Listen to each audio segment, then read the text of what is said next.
Recording शुरू हो गई। लॉस हो गया। रिकॉर्डिंग शुरू हो गई सर। रिकॉर्डिंग शुरू हो गई है, इसको मिनिमाइज कर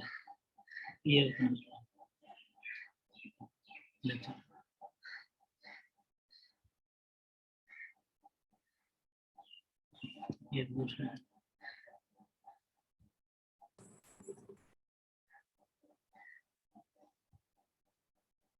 ये बच्चा स्क्रीन शेयर हो रही है? Yes sir.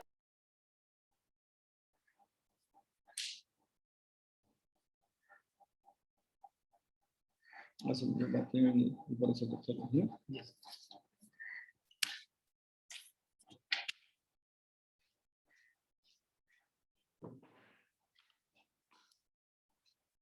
जी आज बिस्मिल्लाह। आज का हमारा लेक्चर जो है रिगार्डिंग गेम बर्ड ब्रीडिंग है। First of all you must know कि गेम बर्ड हम बोलते किसे हैं। Game birds are those birds which man rear for its sports और फॉर इट्स हंटिंग पर्पस, जिसको वो अपने शौक के लिए पालता है या उसको फिर शिकार करता है। ये दो डेफिनेशंस जो हैं गेम बर्ड की हैं और इसमें डिफरेंट बर्ड्स आते हैं। कोयल को भी लोग इसमें लेते हैं, पार्टरिज को भी लेते हैं, फेजेंट्स को भी लेते हैं, and many other birds which are regarded as game bird. आज हम इनकी ब्रीडिंग की बात करेंगे क्योंकि ये पाकिस्तान में कोई इतना ज़्यादा इसके ऊपर काम नहीं है, लेकिन बाहर की दुनिया जो है वो इसको बहुत ज़्यादा अहमियत देती है। तो रिगार्डिंग दैट हम इसके ऊपर थोड़ी सी बात करेंगे कि व्हाट गेम बर्ड की ब्रीडिंग जो है वो कैसे करते हैं, क्योंकि कमर्शियल लेवल के ऊपर इसका कोई फॉर्म नहीं है। तो how people work on that और किस तरह वो अपनी वो जो हंटिंग की जो उनकी अर्ज है या उनका शौक है वो उसको कैसे पूरा करते हैं। Considerable number of game birds mainly pheasants, ज्यादा फेजेंट्स के ऊपर काम होता है। इसको मुर्ग नुमा भी कहते हैं। बड़ा खूबसूरत सा ये परिंदा होता है। आपने चिड़ियाघर में या अगर इधर आपके जो अनाटमी के पास जो आइवरीज बनी है वहां पर भी है। इसका मेल बहुत खूबसूरत होता है, फीमेल जरा डल कलर की होती है और बड़ा ये एक्टिव बर्ड है। ज्यादातर गेम बर्ड के अंदर ये वाला इस्तेमाल होता है। और दूसरा जो है वो पार्टरिज। ये दो बर्ड ज्यादा गेम बर्ड के तौर पे इस्तेमाल होते हैं। Are reared and released in European countries each year, क्योंकि लोग वहां पर बड़े शौक से करते हैं। तो इन दोनों बर्ड को आर्टिफिशियली पाला जाता है, इनकी ब्रीडिंग कराई जाती है। इनके इंक्यूबेटर सेंटर्स बने हुए हैं जहाँ पर इनके अंडों से इंक्यूबेशन करवाई जाती है, बच्चे निकाले जाते हैं। उन बच्चों को कुछ अर्सा अपने पास हम रखते हैं और उसके बाद इनको जंगलों में छोड़ दिया जाता है फॉर दी गेम बर्ड, जो लोग जो पसंद करते हैं उनकी डिजायर के लिए कि वो इनका शिकार कर सके। Birds are released to be shot for supporting purposes several months later. जब इनको जंगल में छोड़ दिया जाता है, जब तक कि वो उस माहौल से अडॉप्ट नहीं कर लेते, भी काफी महीनों बाद भी लोग इनका जाके शिकार करते हैं। But many of the carcasses also enter the human food chain। लेकिन हम कहते हैं वैसे भी आप रेस्टोरेंट्स वगैरह में जाते हैं तो लोग अब इसको अपने फूड का हिस्सा जो है वो बना लेते हैं या बना रहे हैं। कहने से ये मुराद है कि अब इसके बारे में लाइकिंग जो है वो होती जा रही है। Actual number of birds reared and released is not known with certainty. कितने बर्ड छोड़े जाते हैं, कितने बर्ड्स पाले जाते हैं पूरे यूरोप में, कहते हैं इसका कोई एग्जैक्ट हमारे पास जो है ये एस्टिमेट नहीं है। ये एक ऑर्गेनाइजेशन है जिसके बारे में आगे आपको बताऊंगा। लेकिन फिर भी कहते हैं कि अबाउट 30 से 35 मिलियन फेजेंट्स और 5 से 10 million red leg partridge are released each year for sporting purpose. यानी इतने बर्ड्स को पाला जाता है, इतने अंडे इंक्यूबेशन में लगाए जाते हैं, हैचरी में लगाए जाते हैं, फिर उनको कुछ अर्सा पाला जाता है और पालने के बाद जब वो थोड़े बहुत जवान हो जाते हैं फिर इनको रिलीज कर दिया जाता है। अबाउट 30 से 35 मिलियन फेजेंट्स हैं और 5 से 10 मिलियन जो है वो रेड लेग पार्टरिजेस हैं। These birds are derived from eggs laid by captive pheasant। इनके अंडे कहाँ से लिए जाते हैं? इनके अंडे कहाँ से लिए जाते हैं कि कुछ इनके अबाव अजदाद ग्रैंड पेरेंट को हम कैप्टिविटी में रखते हैं अपने पास और पार्टरिज को इन breeding accommodation and incubated artificial. बड़ी बड़ी मशीनें होती हैं जहाँ इनके अंडों को इंक्यूबेट किया जाता है वहां से जब अंडों से ये बच्चे निकलते हैं फिर इनको पाला जाता है। पालने के बाद जब ये जवान हो जाते हैं 5 से 6 हफ्ते के दरमियान, फिर उनको छोड़ दिया जाता है और उसके 2-3 महीने बाद फिर ब्रीडर या जो शूटर होते हैं जिनको शौक होता है उनको इजाजत होती है कि अब वो इनका जो है वो शिकार कर सके। Pheasants and red-legged partridge are neitherly fully domesticated nor, अब ये जो दोनों बर्ड हैं ये तो ना पूरी तरह जो है हम इनको कह सकते हैं डोमेस्टिकेटेड है और ना ये फुली वाइल्ड है। डोमेस्टिकेटेड की डेफिनेशन ये रखो कि a bird when kept in captivity, तो वो वही वाला बिहेवियर शो करे जो कि वो वाइल्ड में करता था। आपने अक्सर देखा होगा कई ऐसे हमारे पास जानवर हैं, जैसे चिड़ा या चिड़ी और बर्ड्स की मिसाल दी जाती है कि जब हम इनको कैद कर लेते हैं तो ये अंडे देना बंद कर देते हैं। लेकिन भैंस की मिसाल दे लो, मुर्गी की मिसाल देख लो, हमने जब इसको डोमेस्टिकेटेड किया तो इसने उतना ही दूध दिया जितना कि, या उतना ही अंडे दिए जितने के वे वाइल्ड कंडीशन में देते थे। तो कहने से ये मुराद है कि ये दोनों बर्ड जिनकी हम बात कर रहे हैं ना तो ये फुल्ली डोमेस्टिकेटेड है और ना ही ये फुल्ली जो है वो वाइल्ड है, यानी दोनों का मिक्स का बिहेवियर है इनका।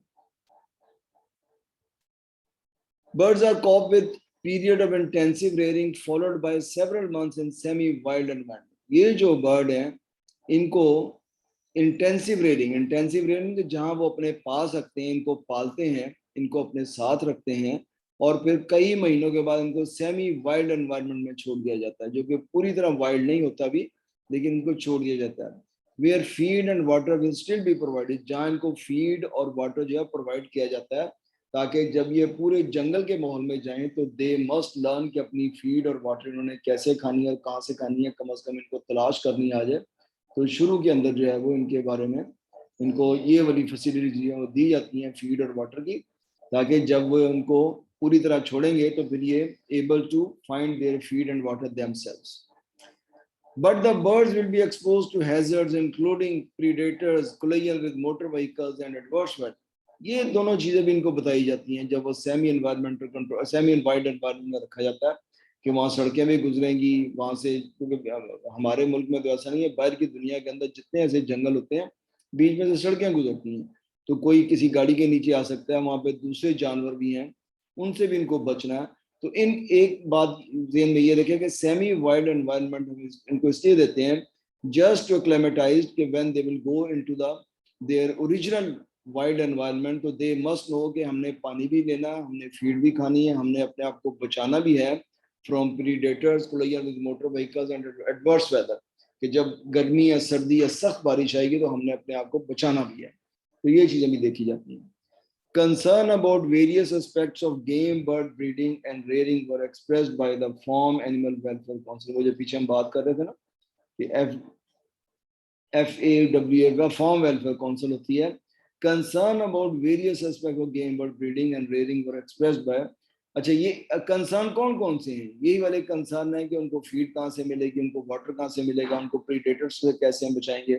तो ये वाले तमाम के तमाम कंसर्न जो है ये फार्म एनिमल वेलफेयर काउंसिल जो है ये बताती है, जिसके बेस के ऊपर बर्ड की हम जो है वो केयरिंग करते हैं। Consultation and revision the department of environment food DEFRA, पूरी दुनिया में परिंदों के ऊपर जो काम होता है वो ये वाला डिपार्टमेंट करता है, जो कि बरतानिया में मौजूद है, जिसका नाम है department of environment food and rural affairs. किसी ने भी फॉर्म खोलना हो बरतानिया में, यूरोप में, तो ये एक्चुअली बरतानिया का दायरा है। इसकी इजाज़त के बगैर you can not open A form, ये उसको इजाज़त देता है, ये बताता है कि आपने कौन सा काम करना है, किस तरह करना है। ऐसे नहीं मुंह उठाया और फॉर्म शुरू कर दिया, नो वे, ऐसे बिल्कुल भी नहीं होता। कंसल्टेशन और रिवीजन मीन कि वो रूल्स एंड रेगुलेशन जो SOPs बनाए गए हैं आप इस इदारे के साथ कंसल्ट करते हो। ये produce a code of practice for the welfare of game bird reared for sporting, ये फिर आपको एक कोड ऑफ प्रैक्टिस बताता है कि किन किन हालात के अंदर आप इन बर्ड को अपने पास पाल सकते हैं, किन किन हालात में आप इन बर्ड्स को जो है वो रेयरिंग के लिए जंगल में छोड़ सकते हैं, कौन से लोग इनका शिकार करेंगे, महीने में 1 दफा करेंगे, साल में 2 दफा करेंगे, जो 1 दफा करेगा वो दोबारा कब करेगा, जो दोबारा जिसने नहीं किया या जो नए लोग जाहिर है उसके अंदर आ रहे हैं, नए लाइसेंसेस वो इशू कर रहे हैं, तो इन तमाम मामला को ये डेफरा जो है ये वाला इदारा देखता है कि किसको इजाज़त देनी है, किसको इजाज़त नहीं देनी, किसको साल में 2 दफ़ा, किसको 3 दफ़ा, और वो तमाम के तमाम code of conduct regarding the rearing of the animals and when they are going to be freed, उनको कब आज़ाद करना है और किन हालात में करना है और किस जगह के ऊपर करना है। तो ये तमाम का तमाम जो है ये वाला इदारा जो है ये डेफरा जो है इसको देखता है। तो जिस किसी ने भी ये काम करना, ही और she must have to seek permission from this DEFRA. पूरी दुनिया के अंदर पोल्ट्री के भी जितने रूल्स एंड रेगुलेशन बने हैं वो इसी इदारे के अंदर होने में न थे, इसने बनाए हैं, तो वो आगे पूरी दुनिया के अंदर वो इम्प्लीमेंट हो रहे हैं। The qualities needed in a bird being reared for release into the semi-wild are very different from those broiler chicken being reared intensively. मतलब कहते हैं ये वाली आप ज़हन में रखेंगे, जो एक क्वालिटीज नीडेड होती हैं इन बर्ड को पालने के लिए, दे आर एंटायरली डिफरेंट जो कि ब्रॉयलर के लिए हम करते हैं। बहुत ज़्यादा फ़र्क है, क्योंकि इसको हमने आज़ाद छोड़ना है ऑलमोस्ट। ब्रॉयलर को हम आज़ाद नहीं छोड़ते भी, इनके रूल्स एंड रेगुलेशन और इनके रूल्स और रेगुलेशन में फ़र्क है। ब्रॉयलर जितना आपने पाला आप सारे को ज़िबा भी कर सकते हैं, लेकिन इस बर्ड के बारे में उन्होंने एक इशू किए होते हैं, ऑर्डिनेंस वगैरह कह लें या हुक्म, कि आप से एग्जाम्पल अप्रैल का महीना आएगा, ब्रीडिंग सीजन होता है, उसमें इनको मारना मना होगा। फिर उसके बाद वो ये कहते हैं कि अगर आपने से एग्जाम्पल गर्मियों का मौसम है या सर्दियों का मौसम है तो उसमें आप इसको नहीं मार सकते भी।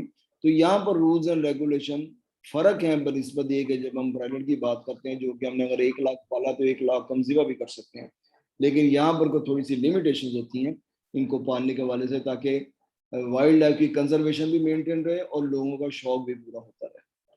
The game birds will need to leave the protection of their rearing accommodation, adapt to a complete, क्योंकि इन बर्ड्स को हमने 2 मुख्तलिफ माहौल दिए हैं। सबसे पहले हम इनको जो है वो पालते हैं, पालने के बाद हम इनको एक सेमी जो है वाइड एनवायरनमेंट देते हैं, उसके बाद फिर हम इनको कंप्लीटली डिफरेंट एनवायरनमेंट देते हैं। तो इनके ऊपर 3 फेजेस आती हैं, हर फेज की अडेप्टेबिलिटी में इनको कुछ टाइम चाहिए। तो इस लिहाज से ये बहुत फ़र्क है इनकी निस्बत जो कि हम पोल्ट्री का पालते हैं for the purpose of meat, उससे ये एंटायरली डिफरेंट होते हैं, क्योंकि हमने पहले उनको प्रोटेक्ट किया होता है, फिर हम उनकी रेयरिंग प्लेस को छोड़ देते हैं, छुड़वाते हैं, और एक पूरे नए माहौल के अंदर हमने उसको अडॉप्ट करवाते हैं। फिर इस बात का भी ख्याल है कि their feathering must be sufficiently good that they will be able to withstand variation in temperature. मतलब इतने छोटे ना उनके फेदर अभी पूरी तरह आए ना हो और सख्त मौसम को बर्दाश्त ना कर सकते हैं, और बारिश हो रही हो तो वो ना बर्दाश्त, फीड और वाटर उनको ना मिले in a different way, and the birds will be exposed to a number of hazards including avian and mammalian। यानी हमने उनको इतना बड़ा करना है, इतना समझदार करना है, so that they can defend themselves according to any hazards condition। जब उनके ऊपर hazardous condition के ऊपर आती है तो they can save themselves from the points which I have mentioned earlier, that the rain, feed and etc. Similarly, the requirement for breeding pheasants and red-leg partridge differ from those of domestic poultry such as chicken and इनकी requirement भी फर्क होती हैं। Similarly, the requirement for breeding pheasants and red-leg partridge differ from those domesticated poultry such as chicken and turkey। उनसे फर्क होती हैं। तो मकसद कहने का ये है कि ये तमाम बातें भी हमें ज़हन में रखनी चाहिए जब हम इनको पालते हैं, और इनको ये ज़हन में रखें कि इनके और पोल्ट्री के एनवायरनमेंट में ज़मीन आसमान का फ़र्क होता है, due to different feeding requirement, due to different माहौल या different environment which we are going to provide him after the rearing. Animal welfare act 2006 states that birds needs include, ये एक कानून है, बेसिक कानून है जो उन्होंने बनाया हुआ है कि हर बर्ड जिसको आपने पालना है, कल को आपने इसको ज़िबा करना है या whatever you want to take action from that bird, आपको उसको एक सुइटेबल एनवायरनमेंट जरूर देना है। ये नहीं कि हमने इसको ज़िबा करना है तो वो गंदी जगह पे रहे, या हम उसको बारिश से बचने का कोई माहौल ना दें, या उसकी फीडिंग का ख्याल ना रखें, या उसके पानी का ख्याल ना रखें, या उसको प्रीडेटर से बचाने का इंतजाम ना रखें। मतलब ज़ाहिर है जितना घना जंगल होगा, birds will be able to survive, camouflage कर लेगा अपने आप को, वो दूसरों की नजरों से बचेगा। तो इस वजह से need for a suitable environment, need for a suitable diet, ज़ाहिर है उसने अंडे भी देने हैं, उसमें गोश्त भी आपने उससे लेना है, उसके परों की अफजाइश भी चाहिए। तो you need a suitable environment जब तक आपके पास था आपने उसको फीड और वाटर प्रोवाइड किया, अब वो ओपन में चला गया है, तो there must be sufficient amount of suitable diet for him. वहां पर आपने ऐसे पौधे लगाए हों जिनके ऊपर बर्ड बैठे, फल वाले पौधे हों या कीड़े मकोड़े वहां पर हों, जो उसकी मरगूब गजा है उस किस्म का वहां पर एहतमाम होना चाहिए। तो एनिमल वेलफेयर एक्ट जो है ये भी कहता है कि एक एनवायरनमेंट दें और दूसरा उसको डाइट दें। Need to be able to exist normal behaviour. अब जाहिर है कि अगर आपने एक ऐसी जगह छोड़ा है जहां पर वो दरख्त ही नहीं है, तो बर्ड अपना नॉर्मल बिहेवियर शो नहीं कर सकेगा। वो अपने आप को कैमोफ्लाज करना चाहता है, आपने उसको वो माहौल नहीं दिया हुआ। तो इसलिए हमें ऐसा माहौल भी देना चाहिए जहां वो अपने आप को छुपा सके, अपने आप को बचा सके और दूसरों की नजरों से बच सके। Any need it has to be housed with or apart from other animal. मतलब ये ना हो कि वहां पर आपने ऐसी जगह छोड़ दिया जहाँ पर लोमड़ियाँ या भेड़िए ज्यादा हों, तो वहां पर उसने क्या पलना फूलना। तो हमने एक ऐसा एनवायरनमेंट उसको देना जहां पर वो अपना नॉर्मल बिहेवियर शो करे और वो खौफ की फिजा के अंदर ना रहे। Need to be protected from pain, injury and disease. यही वही बात होगी, माहौल ऐसा देंगे। अगर फर्ज करें ऐसी जगह पे छोड़ दिया दरख्तों पे या तारें लगी हैं, कोई कांटेदार चीज है या थॉर्न लगे हुए हैं, कांटे लगे हैं, तो कोई ना कोई बीमारी आ सकती है, कोई ना कोई इंजरी उसको उसको हो सकती है। तो ये 5-6 फंडामेंटल्स हैं रिगार्डिंग द बर्ड्स, जिनको हम जो है वो उसको हमने हर सूरत वहां पे प्रोवाइड करना।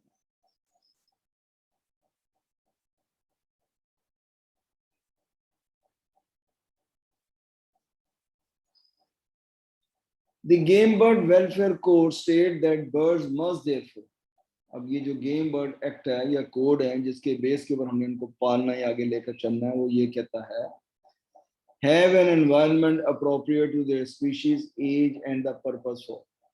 अब आपने फेजेंट्स को अगर ईगल के साथ रख दिया हुआ तो वो तो वहां नहीं बचेगा। हमने उसको वो एनवायरनमेंट देना जहां वो अपनी स्पीशीज के साथ कंफर्टेबल रह सके या अपने जैसे और बर्ड्स के साथ। अगर आप छोटे बर्ड को बड़े के साथ रखोगे तो बड़ा उसको नहीं खाने पीने देगा, उसको मारेगा, ठीक है। और फिर उसके appropriate to the species, age and the purpose. फिर आपने जिस पर्पस के लिए रखा हो, तो हमें ऐसा एनवायरनमेंट देना चाहिए जो उस स्पीशीज के मुताबिक हो, उसकी एज के मुताबिक हो, और फिर पर्पस क्या है, अंडे लेने या मीट लेना, उसके लिए हमने रखा हो। Including adequate heating, lighting, shelter, ventilation, resting area. ये तमाम की तमाम जो है ये गेम बर्ड वाले कहते हैं अगर आपने इनको अपने पास भी रखना है तो आपको ये तमाम चीजें जो है, जैसे आपके एनाटॉमी के पास है, हमने डिफरेंट एज के बर्ड को हम नहीं रखते भी, हम उनकी हीटिंग का भी ख्याल रखते हैं, लाइटिंग उसको प्रॉपर दी जाती है, शेल्टर भी दी जाती है। आपने देखा होगा आधा वो ओपन है और आधा जो है वो कवर्ड है, कि बारिश हो तो वो शेल्टर में चला जाए और बारिश ना हो तो वो बाहर आ जाए। वेंटिलेशन, रेस्टिंग एरियाज भी हैं, वो उसके वो बनाए होते हैं, क्या उसको बोलते हो, जहन से निकल गया, आपको याद आएगा तो भी नोट करते हैं। रूस्टिंग एरिया हम उनको कहते हैं कि एक शाख सी बना के रख लेते हो, तो उसके बाद बर्ड अपने आप को कैमोफ्लाज करता है या रेस्टिंग करता है। Have ready access to fresh water and appropriate diet, maintain growth health. हमने जब उसको अपने पास रखना है तो हमने उसको प्रॉपर डाइट देनी है ताकि उसकी ग्रोथ भी होती रहे, उसकी हेल्थ भी मेंटेन रहे, और विगर मतलब विगर आ रही है, दोनों चीजें होंगी तो उसके अंदर ताकत होगी, ताकत for the flying, for the fight and what ever the normal behaviour जो वो करता है, स्ट्रेच करता है अपने आप को, पूरे परों को जो है फ्लटर करता है। दीज आर नेचुरल बिहेवियर, हमें ये हर सूरत में वहां पर मेंटेन करना है। Be provided with appropriate space and facilities to ensure the avoidance of stress and exhibition normal behavior। इतनी जगह उसको जरूर दें, इतनी स्पेस को जरूर दें कि वो अपना स्ट्रेस में ना आ सके। ये ना हो कि जहां पर हमने 2 बर्ड रखने थे वहां पे हमने 4 रख दिए, तो it will be A continuously source of stress for the bird. तो उस सूरत के अंदर वो सर्टन एबनॉर्मल बिहेवियर करेगा जिसके अंदर सबसे ज्यादा जो है वो कहते हैं कि एक दूसरे के पर नोचेगा, जिसको हम वो बोलते हैं कैनबलिज्म। कैनबलिज्म करेगा, बर्ड अपने पर नोचेगा, दूसरों की टांगों के ऊपर चोंच मारेगा, उनको जख्मी करेगा। तो इतनी स्पेस दें कि वो अपने आप को नॉर्मल फील करे और अपना पूरा नॉर्मल पैटर्न बिहेवियर की जब हम बात याद करते हैं तो इतनी स्पेस हो कि वो अपने दोनों पर खोले, तो उसको सफिशिएंट स्पेस हो कि वो अपने परों को पूरी तरह खोल सके।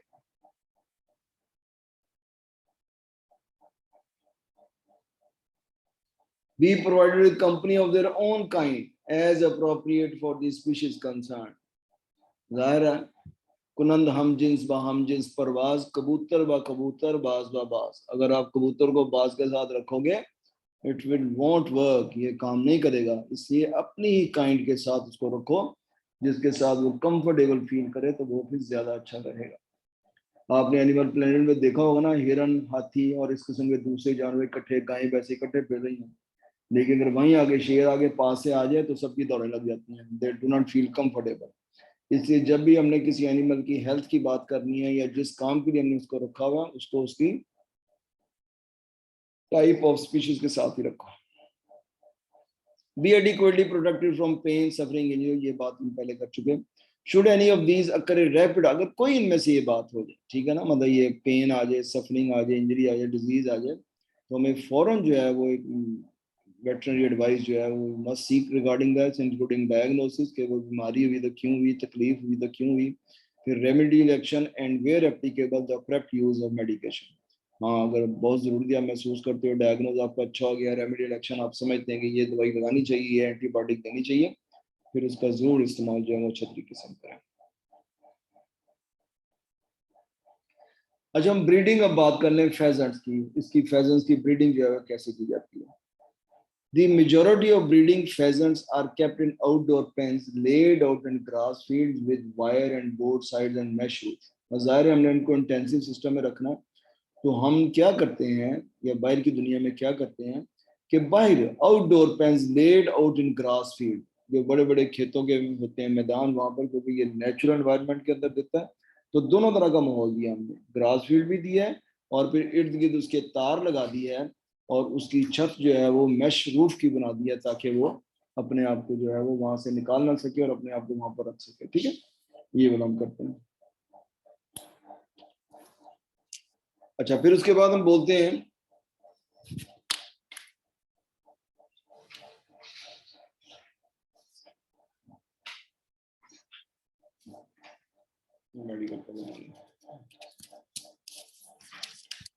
अच्छा, फिर ग्रुप साइज इनका वेरी करता है, with group size ranging from 7 females with 1 male. ये इनकी सेक्स रेशियो रखी जाती है कि मेल फीमेल की रेशियो कितनी रखी जानी है, with group size ranging from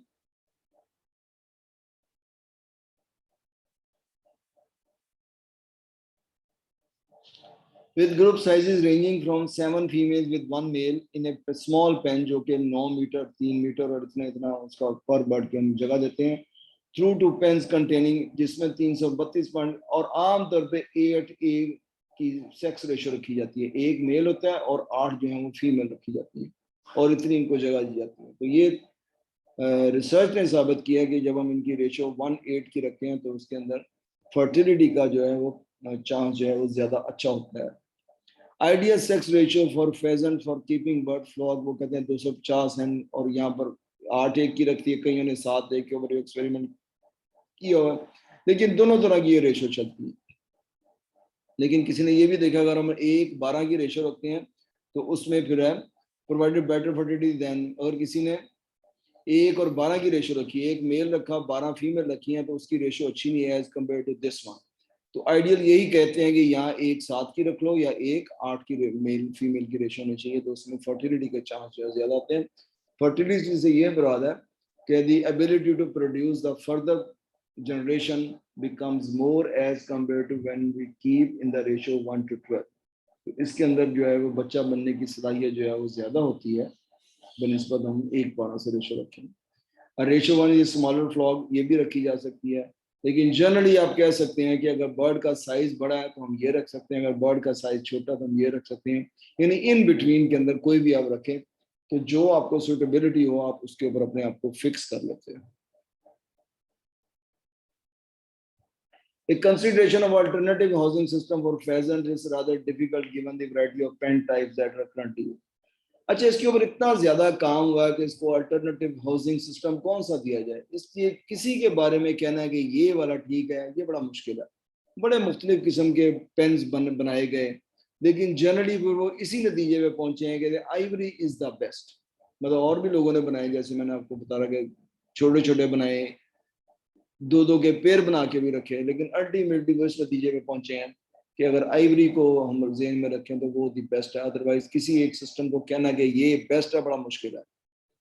There are almost no scientific studies that examine variation in different housing condition on pheasant welfare behavior.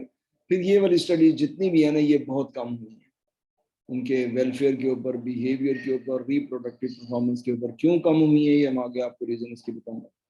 Pheasant and partridge are kept in pens, often in the former case in large groups.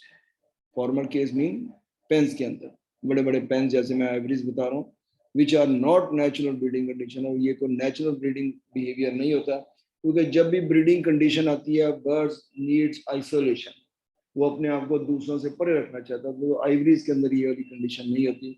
लेकिन फिर भी देखा गया कि as compare to other this system is more prevalent one. From what is known about how housing impacts on the welfare of other birds that is reported, it is anticipated that there is a tremendous potential for improvement in pheasants and partridge welfare and productivity.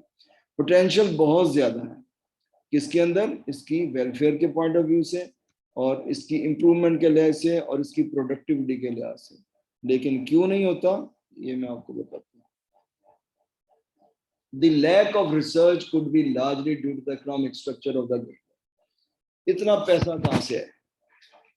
फिर आगे अगर एक research की जाए तो उसका outcome क्या है? मुर्गियां आपने पाली, बर्ड आपने पाले, तो आपको बाद में लाखों करोड़ों रुपए आपकी जेबों में आ गए, एनु कौन लेगा?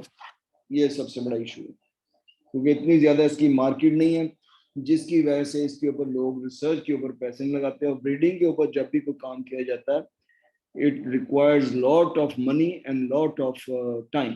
तो ये दोनों चीजें जो है, ये इसके रास्ते के अंदर जो है वो रुकावट बन रही है। Although game farm operations are larger than operation run by keepers, gamekeeper. अच्छा, इसमें आइवरी कीपर जिसे हम बोलते हैं कि एवी कल्चरिस्ट, जिसको हम एक लफ्ज बोलते हैं, वो हर एक ने अपने अपने वो बनाए हुए हैं SOPs आप कह लें। तो वो जो भी को रखता है उसको समझ लगती है कि मैं इसके ऊपर चलूँ या इसके ऊपर चलूँ। तो ये भी एक बहुत बड़ा जो है वो समझ इनको नहीं लगती कि हमने अगर ये वाला ऑपरेशन करना है तो किस बेस के ऊपर करें। जितने game bird operations are larger than operation run by game keepers, मतलब ये एग्रीकल्चरिस्ट हम इसको बोलते हैं जनरली टेक्निकल टर्म के अंदर। तो हर एक ने अपने अपने रूल्स एंड रेगुलेशन बताए हैं, लेकिन आगे फिर भी समझ लगती है कि किसके ऊपर हम काम करें। There is largely any financial support for research and the relatively small membership. फिर इनके मेंबर्स की तादाद भी कोई इतनी ज्यादा नहीं, हर किसी को शौक नहीं होता गेम फार्मर को गेम बर्ड्स पाले। Associated mean that despite the economic importance and large sums of money are unavailable for research and treatment. यही वजह है कि इसकी ब्रीडिंग के ऊपर इतनी ज्यादा अमाउंट चाहिए। और फिर ब्रीडिंग एक्सपेरिमेंट ऐसे एक्सपेरिमेंट होते हैं कि आपने ह्यूज अमाउंट लगाते हैं, उसके बाद आपको रिजल्ट हो सकता है आपकी एक्सपेक्टेशन के मुताबिक ना हो। तो ये भी एक बहुत बड़ा नुकसान होता है, जिसकी वजह से, नुकसान तो नहीं कहना चाहिए, जिसकी वजह से लोग जो है वो इसके ऊपर अपना काम जो है वो नहीं करते कि हमें आउटकम क्या मिलेगा, इतना बड़ा करेंगे। ब्रीडिंग का काम जब मुर्गियों पे करते हैं, अंडे बढ़ गए तो उसका तो वो फायदा है, इसके ऊपर बढ़ेंगे तो आगे मार्केट क्या है, तो जिसकी वजह से लोग इसको भी नहीं करते। अभी इतनी अवेयरनेस नहीं है, और ये भी अवेयरनेस जितनी है ये सिर्फ यूरोपियन मुल्कों तक है। तो दुनिया के अंदर आपको पता तकरीबन 200 मुल्क है, तो यूरोपियन मुल्क तो हार्डली 50-60 होंगे, तो बाकी वो कहाँ पे करें? तो ये एक बहुत बड़ा इशू है।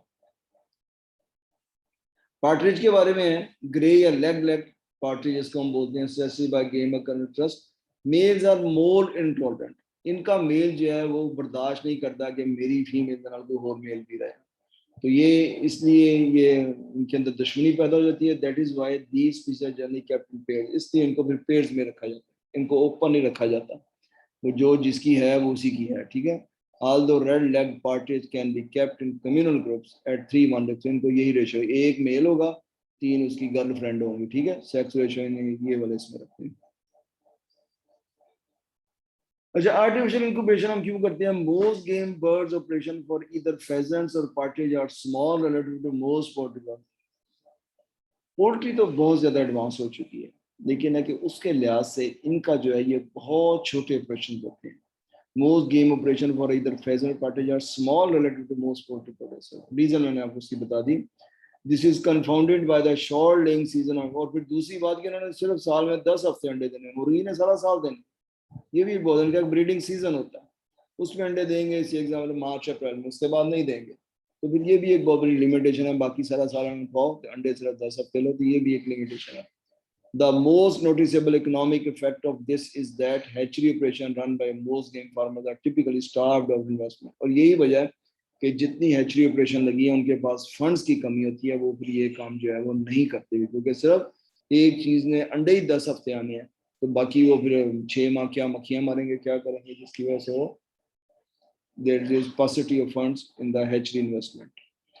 Although the incubation phase of an operation can often be crucial in determining the productivity and profitability of a rearing operation, through necessity most game operation are reliant on old equipment. फिर ये बड़ी बात है, चूंकि investment नहीं हो रही, जिसकी वजह से जितने आउटडोर इनकी एक्टिविटीज होती हैं वो पुराने इक्विपमेंट है, कोई नई जिद्दत उसके अंदर नहीं है इतना।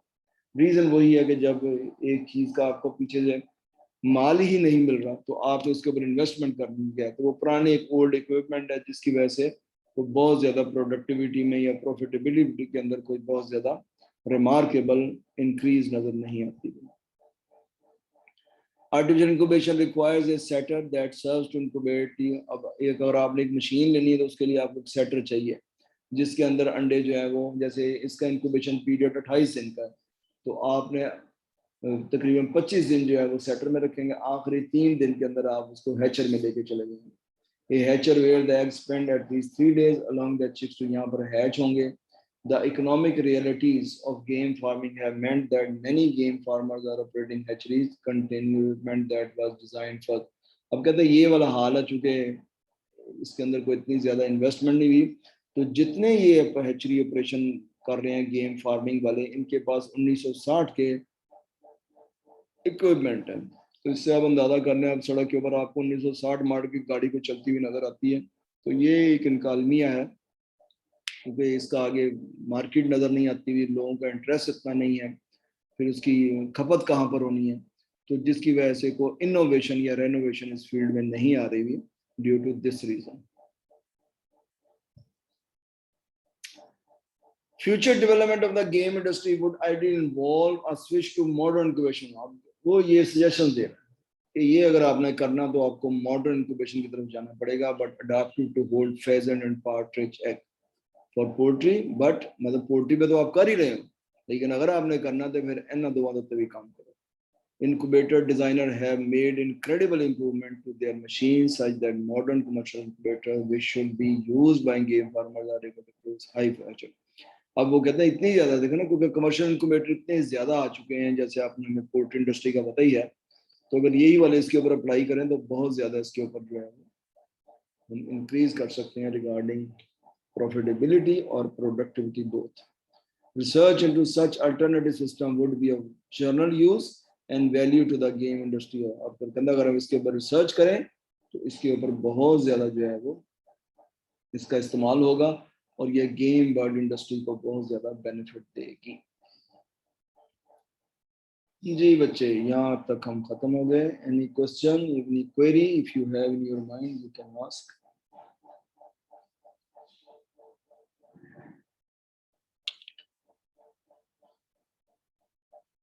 और जाग रहे हो? Yes sir. Yes, sir. Thank you. Yes, sir. Yes, sir. Good. हाँ, कोई एनी क्वेश्चन?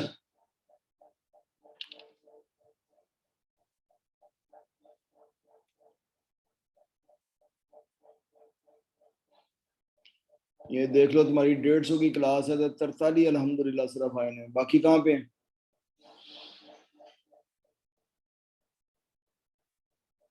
उमर साहब, are you with me? Mohammad Umar,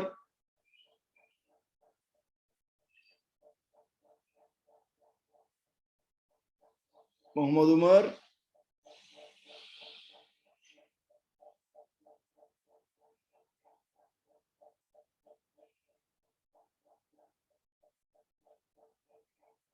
Noman Khalid,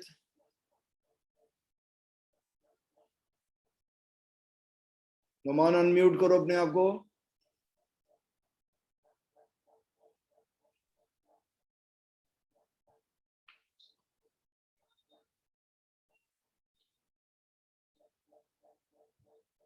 Yes, sir. पुत्र को सवाल जवाब No, sir. को मंडियां दे भाई दस दे।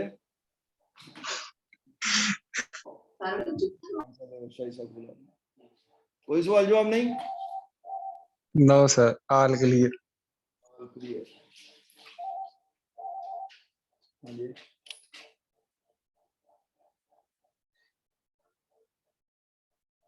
किससे बात की थी? वो लाहौर है ना? चलो ठीक ठीक। फैसल आया वो? ओके। हाँ जी, नुमान खालिद साहब, no question? No sir. No sir. Umar साहब किधर हैं? मोहम्मद उमर।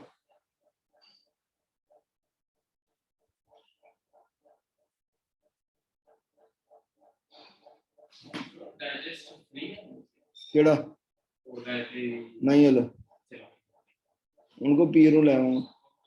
चलें जी, ओके फिर, अल्लाह हाफिज। आयो सर जी। या अल्लाह यार, कितों रिकॉर्डिंग कितों बंद होंदी है दी एंड?